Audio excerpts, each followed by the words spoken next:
Hello friends, कैसे हैं आप सब। दोस्तों, जब एग्ज़ाम आती है और लोग टेस्ट सीरीज़ देते हैं तो उन्हें वो जो है एक चीज़ उन्हें बहुत ज़्यादा डिमोटिवेट करती है कि सर हमने साल भर बहुत ज़्यादा मेहनत की है और अभी भी बहुत मेहनत कर रहे हैं, उसके बाद भी जो है टेस्ट में जो है हमारे नंबर नहीं बढ़ रहे हैं। तो उसके लिए जो है दोस्तों, आपका दोस्त नहीं है, दोस्त किसी और ही पार्टी का है।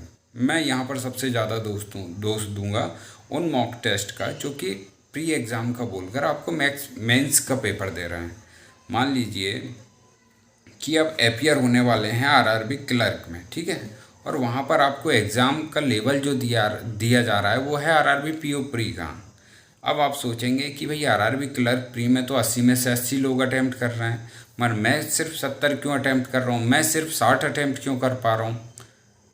तो ये आप सोचने वाली बात है, थोड़ी सी आप सोचें। अगर आप दे रहे हैं किसी, मान लीजिए मैं यहाँ पर दो टेस्ट सीरीज़ का नाम लूँगा, जैसे कि ऑलिव बोर्ड और प्रैक्टिस मॉक। इनका लेवल जो है बहुत ज़्यादा होता है। अगर आपके इन टेस्ट सीरीज़ में नंबर कम आ रहे हैं तो आपको थोड़ा सा टेंशन लेने की कम बात है, ठीक है। आप दूसरा पेपर उठाइए, दूसरा मॉक टेस्ट उठाइए, वहाँ पर दे के देखिए और वहाँ पर अंदाज़ा लगाइए कि भाई मेरे एक्चुअल में नंबर कितने आ रहे हैं। या फिर आप प्रीवियस ईयर का पेपर लगा के देखिए, वहाँ से अंदाज़ा लग सकता है कि आपके वाकई में नंबर कितने हैं।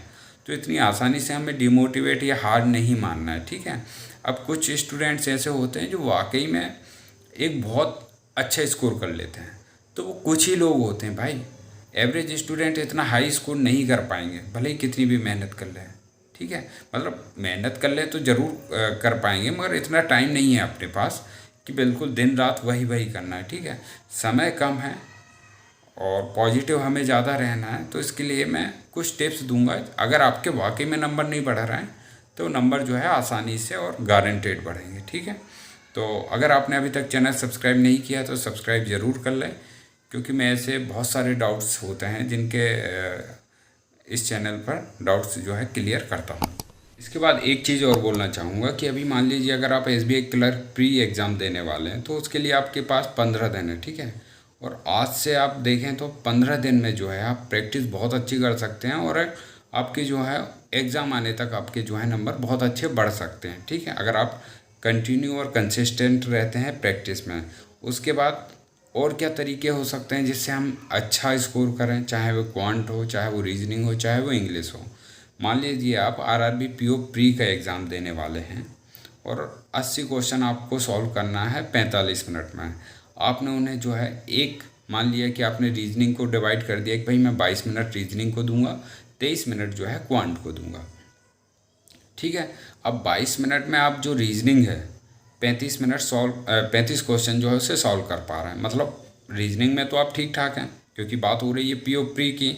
अब मगर जो क्वांट है, आपका क्वांट जो है 23 मिनट में आप सिर्फ 25 सॉल्व कर पा रहे हैं या 28 सॉल्व कर पा रहे हैं या मैक्सिमम 30 सॉल्व कर पा रहे हैं। उससे ज़्यादा आप किसी भी तरीके से सॉल्व कर ही नहीं पा रहे हैं। तो अब आपको उस कंडीशन में क्या करना है, तो आप जैसे ही टेस्ट दें, ठीक है, आपका जैसे ही रिजल्ट आए तो आपको उसे पूरा अच्छे से एनालिसिस करना है, ठीक है। आजकल टेस्ट सीरीज में ऊपर टाइमिंग भी दिया रहता है कि भाई इस क्वेश्चन में आपको इतना मिनट लगा, इस क्वेश्चन में आपको इतने सेकंड लगे। तो आप अंदाज़ा लगा लेंगे कि यार इस क्वेश्चन में मुझे ज़्यादा टाइम लग गया, ठीक है। अगर वो टाइम नहीं भी दिया हो तो हमें पता होता है कि हम कहाँ के क्वेश्चन में अटक रहे हैं। तो अब आप वो क्वेश्चन में देखें कि आपकी उस क्वेश्चन में जो है कैलकुलेशन ज़्यादा है या फिर अप्रोच का खेल है। वहाँ पर सबसे पहले अगर आपकी कैलकुलेशन अगर आपकी कमज़ोर है तो मैं यहाँ पर आपको सिंपली 5-6 चीज़ें बोलूँगा कि आप ये बस आधे घंटे का समय देंगे तो आप बहुत अच्छी कैलकुलेशन हो जाएगी, स्पीड भी इम्प्रूव हो जाएगी, ठीक है। जैसे कि आपको टेबल 1 to 30 तक याद बहुत अच्छे से होना चाहिए। 1 to 60 आपको स्क्वायर होना चाहिए याद, स्क्वायर रूट निकालते आना चाहिए। 1 to 30 आपको क्यूब याद होना चाहिए। इसके बाद आपको जो है परसेंटेज, फ्रैक्शन वगैरह सब याद होना चाहिए। एक तो ये बात हो गई। अगर आपको इन सब के याद होने के बाद भी अगर आपके नंबर नहीं बढ़ रहे हैं तो दूसरा फैक्टर होता है कि आपकी अप्रोच क्या है चीज़ को लेकर, ठीक है। आपको कोई क्वेश्चन दे दिया, मान लीजिए कि प्रॉफिट एंड लॉस का क्वेश्चन आपको दिया है वहाँ पर, मगर आप जो प्रॉफिट एंड लॉस का क्वेश्चन जो है उसके लिए शॉर्ट ट्रिक यूज़ नहीं कर रहे हैं, आप वही स्कूल वाली मेथड यूज़ कर रहे हैं पूरी तरीके से कि प्रॉफिट में से लॉस गया ये होगा, ये होगा, वो होगा। तो वो जो है स्कूल वाली मेथड हमें यहाँ पर भूल जाना है, ठीक है। तो अब अप्रोच जो होती है, मेथड होती है कि हमें भाई और कितनी मेथड आती है क्वेश्चन को सॉल्व करने के लिए। और अगर आपने अभी तक वो मेथड आपको नहीं आती है तो उसके लिए क्या करना है, बहुत सारे यूट्यूब पर टीचर ऐसे हैं बहुत सारे टीचर ऐसे हैं जो कि अभी मॉक टेस्ट सॉल्व करवा रहे हैं कि भाई 20 मिनट में आपको 35 क्वेश्चन क्वांट के सॉल्व करवाना है, 25 मिनट में 40 क्वेश्चन क्वांट के सॉल्व करवाना है। वो जो है डेली लाइव क्लास देते हैं।